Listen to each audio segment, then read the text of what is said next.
折叠手机的售价可不便宜，但是它相对于直板手机来说，阉割最厉害的就是影像。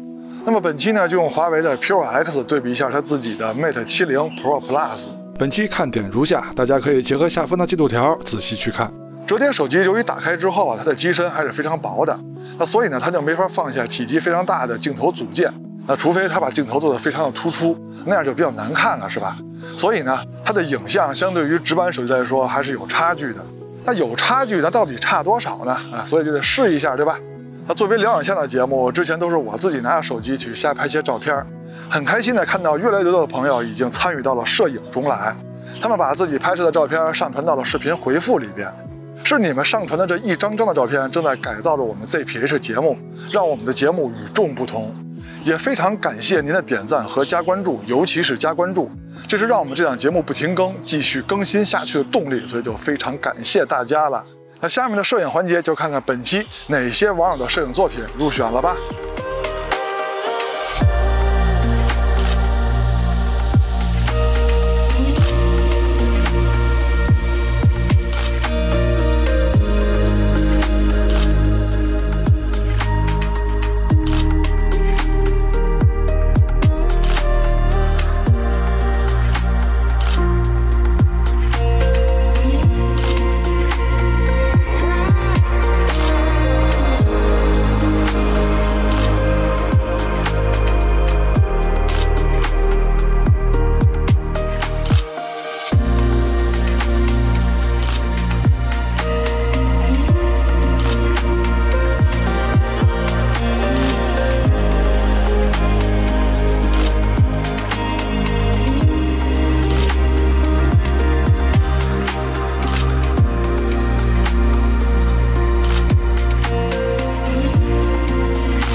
器材虽然分好坏，但是摄影不论器材，能成像的设备都能参与到摄影中来。欢迎收看 ZPH， 别忘了点赞和加关注支持我们啊！那么下面我们就来看看这两台手机的表现吧。这两台手机的后摄都是3颗镜头，都有主摄跟超广角，但是长焦不同。Pure X 呢是 3.5 倍的长焦 ，Mate 70 Pro Plus 是4倍的。现在是 Pure X 的拍摄界面，它有 W 的超广角、1倍的主摄、3.5 倍的长焦，还有2倍的数码变焦和5倍的数码变焦。Mate 70 Pro Plus 除了有主摄、超广角、4倍的长焦以外，它的推荐的长焦数码变焦焦段呢是10倍数码变焦。那从这点上来说呢，厂家也会觉得它的长焦会比 Pure X 的强。那至于强多少呢？咱们到了长焦环节再说。两台手机的系统都已经升级到了最新正式版。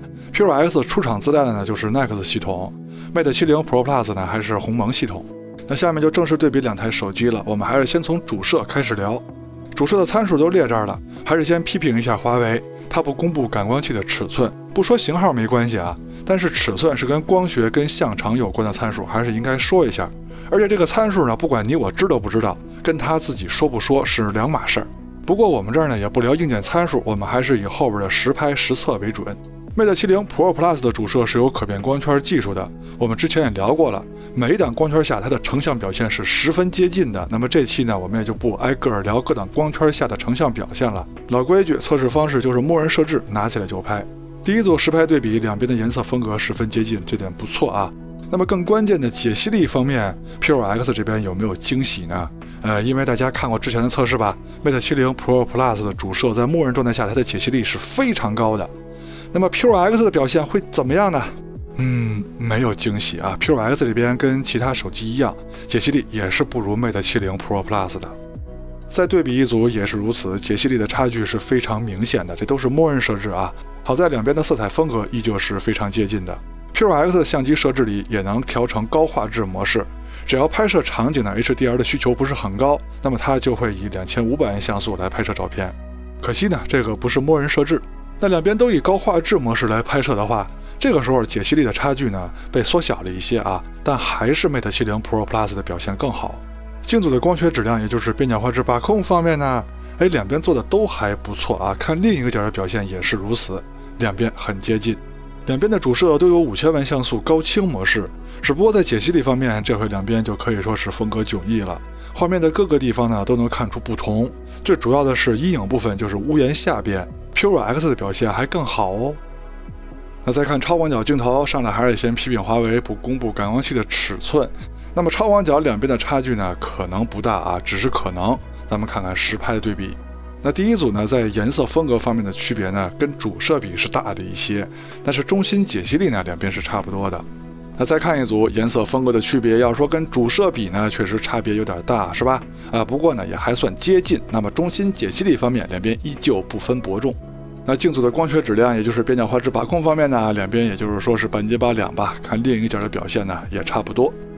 两边的超广角都有4000万像素的高清模式，但这回是 Pure X 偏红，Mate 70 Pro Plus 的偏绿啊，这回颜色的差别可就差的有点大了。那么解析力方面呢，也是 Mate 70 Pro Plus 的更好。再看长焦的对比 ，Pure X 是800万像素的3.5倍光学镜头，但是它默认输出的是1200万像素啊，差值输出的。Mate 70 Pro Plus 呢是4800万像素的4倍长焦镜头。在很多人心中呢，这两个手机差距最大的可能就是长焦跟夜景了啊。当然夜景咱们到夜景环节再说，先看2倍数码变焦的表现，它们都是主摄的数码变焦。那么在解析力方面呢，两边倒是没有拉开差距。现在 Pure X 是3.5倍，Mate 70 Pro Plus 是4倍，都是光学焦段了啊。Pure X 那边3.5倍是800万像素差值到1200万像素输出的。那么在解析力方面呢，跟 Mate 70 Pro Plus 的4倍比呢，还是差一些。那更何况 Mate 70 Pro Plus 的4倍还有4800万像素高清模式，那么 Pure X 在解析力方面跟 Mate 70 Pro Plus 比呢，差的就更多了。再看一组10倍数码变焦的表现吧，解析力方面肯定是没有悬念的， Mate 70 Pro Plus 的更好。那再说微距的对比 ，Pure X 呢是用超广角数码变焦来拍摄微距的 ，Mate 70 Pro Plus 呢是超广角数码变焦和4倍的长焦镜头都能拍摄微距。那么它拍摄微距最好的镜头呢，就是4倍的长焦镜头。但是 Mate 70 Pro Plus 这颗4倍大光圈长焦镜头拍微距也是有缺点的，就是它的景深太浅了，在拍摄微距的时候，画面中的物体，简单来说吧，假如说不在一个等高线上，那么焦点的部分虽然说能拍清晰，但是其他的部分都被背景虚化掉了，也就是说它不能把整张照片都拍清晰。而 Pure X 那边呢就没有这个问题啊。当然了 ，Mate 70 Pro Plus 也能用超广角数码变焦来拍微距啊，这个时候整张照片都可以拍清晰。但要是说拍摄微距的硬实力啊，就是焦点部分的解析力，那肯定还是 Mate 70 Pro Plus 这颗4倍镜头拍摄微距的效果更好。再说前摄 ，Pure X 呢折叠之后还有一个外屏，那么它就可以通过这个外屏用后摄直接来自拍，那么就可以用超广角啊、主摄啊、长焦啊都能自拍啊，随你便。那对比呢，就用默认设置 ，Pure X 那边呢就是用主摄 ，Mate 70 Pro Plus 呢用的就是前摄。两边在清晰度方面，也就是解析力方面倒是差不多，但是 Pure X 那边由于拿主摄拍呢，还稍微有一点点背景虚化，在默认设置下 ，Mate 70 Pro Plus 是没有什么背景虚化的。两边的肤色呢也是很接近的，磨皮美颜的程度也是差不多的。现在是前摄录像的表现 ，Pure X 那边肯定还是用主摄了。两边在清晰度、防抖方面做的都非常优秀啊。从肤色上看呢，Pure X 那边看着更亮堂一些 ，Mate 70那边虽然说看着暗一些，但是肤色也是很正的。再说人像对比，用的就是人像模式的默认设置，没有调其他的。那如果两边都用长焦镜头拍摄人像的话，我估计肯定是 Mate 70 Pro Plus 的更好。但是人像模式的默认设置呢，他们都是用主摄拍的。那么这种情况下，两边的表现是十分接近的。换了一个场景之后，依旧表现十分接近啊，两边拍摄人像的效果可以说都不错。再说蜘蛛宽容度的对比，在这方面呢，这两台手机也没有拉开什么差距。一开始我以为 Pure X 表现在稳定性方面应该不如 Mate 70 Pro Plus， 没想到我还真是小瞧它了。那么这两台手机无论是主摄还是超广角，在这些大光比的场景下都能做到亮部能亮得上去，亮上去的同时，比如说树枝跟天空的分界呀，做的都比较自然。暗部能暗得下来，暗下来的同时呢，能保留细节，而且也没有什么偏色。那看来现在的旗舰手机对于这种大光比场景的直出宽容度表现都已经没有什么问题了。再说夜景的表现，有多少人和我一样，一开始以为 P5X 的夜景表现应该是不如 Mate 70 Pro Plus 的啊？当然，这里先说的是主摄跟超广角啊。不过呢，他们在城市夜景的表现，这两台手机还真没有拉开差距，甚至有些场景主摄的高光表现还是 P5X 的更优秀啊。当然了 ，Mate 70 Pro Plus 也有更优秀的场景。总之，在城市夜景这种有阴影、有强光的测试场景中，两台手机的表现都还可以哦。就算到了城市的昏暗场景，两边主摄超广角除了颜色的区别以外，细节呈现的差别呢也不是很大。但是超广角呢 ，P5X 这边偏色确实严重一些。那下面看看中长焦的表现，先看2倍数码变焦的，它们都是主摄的数码变焦，两边呢都还挺优秀。那么现在 P5X 是 3.5 倍 ，Mate 70 Pro Plus 是4倍，它们都是光学焦段。在这种场景下呢，两边也都还可以。但是到了10倍数码变焦，这个时候如果放大看的话，解析力就是 Mate 70 Pro Plus 的更好了。那场景的难度再提高一些啊，现在就是城市比较昏暗的场景了。这个时候 P5X 3.5 倍长焦镜头就扛不住了，它就不能直接拍夜景了，它得用主摄的数码变焦来代替了。而 Mate 70 Pro Plus 的4倍还是可以直接拍摄的，这个时候解析力的差别是相当明显的。那么10倍数码变焦在解析力上的差别呢，也是很明显。到了真正极暗环境啊，咱们看看这两台手机软件配合的极限怎么样。那么第一个场景祖传神树呢，主摄的表现两边差不多，超广角的忘了拍了。那么到了健身器场景，放大看细节，主摄的表现两边居然差不多，而且它们都有过曝的现象。超广角的表现细节呈现两边差不多，但是 P5X 这边偏蓝比较明显。树林小路场景细节呈现方面，两边居然还是没有拉开什么差距，那这点 P5X 做的是真不错。那么超广角呢，除了偏色以外，就是 P5X 这边偏色以外呢，细节呈现依旧是差不多。最难的祖传神树 Pro 场景，论细节呈现啊，主摄方面两边依旧是差不多，只不过 P5X 这边的伪色更多一些。那么超广角呢，两边就是半斤八两吧，谁也甭说谁。视频录制用的是手机的默认设置，也是最接近现在社交软件录制的效果。两边看起来很接近啊，颜色稍微有一点点区别，但是解析力、防抖做的都非常优秀。测试的时候就是手持，没有用架子，没有用稳定器。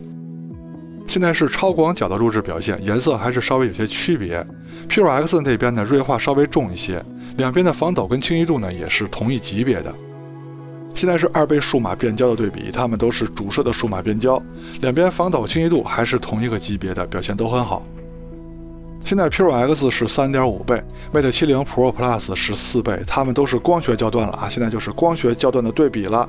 解析力方面 ，Mate 70 Pro Plus 的更好，防抖两边依旧都挺不错的。现在是10倍数码变焦的对比，两边的防抖依旧都是不错的。当然，这个不错呢，肯定先是肯定 P5X 的表现啊，但是解析力方面肯定还是 Mate 70 Pro Plus 的更好。现在是主摄夜晚的录制表现 ，P5X 那边的防抖跟白天比呢有下降了，没有 Mate 70 Pro Plus 的表现好，但是清晰度跟解析力方面两边是差不多的。那么超广角对比呢 ，P5X 这边细节呈现跟解析力倒是没有问题，但是画面中有点频闪，而且颜色也没有 Mate 70 Pro Plus 的好。现在 P5X 是 3.5 倍 ，Mate 70 Pro Plus 是4倍，它们都是光学焦段啊。那要说解析力呢，两边最好各看各的，因为焦段有差别嘛，只能说他们在各自的焦段下，解析力的表现都非常不错，而且防抖也都挺好。现在是10倍数码变焦的对比，解析力方面就是 Mate 70 Pro Plus 的更好了，两边的防抖呢依旧还可以啊，而且它们的亮部表现也都挺好的。折叠的 P5X 对比直板的 Mate 70 Pro Plus， 在影像方面肯定 P5X 是更弱的，但是一开始呢，我是没有想到差距这么的小。譬如说主摄，一开始我以为 P5X 在很多方面都会比 Mate 70 Pro Plus 差很远，但是没想到扩张度环节、夜景环节它的表现还挺强啊。当然了，长焦这个没办法，硬件的差距比较大。那结尾呢，问问各位，你们更喜欢哪台手机的工业设计呢？这回一边是折叠，一边是直板，它们的工业设计差距是很大的。那么如果你们觉得 P5X 更好呢，就打1；觉得 Mate 70 Pro Plus 更好呢，打2。那至于折叠屏的 P5X， 它的用法呀、它的操作呀、它的系统啊，这就不是我们节目该讲的了，我们只是聊影像的节目。那如果有其他方面想了解的朋友，就可以去看其他的节目了。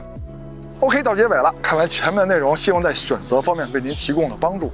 也希望您能喜欢我们的节目，别忘了点赞和加关注支持我们啊！我们下期节目再见，拜拜。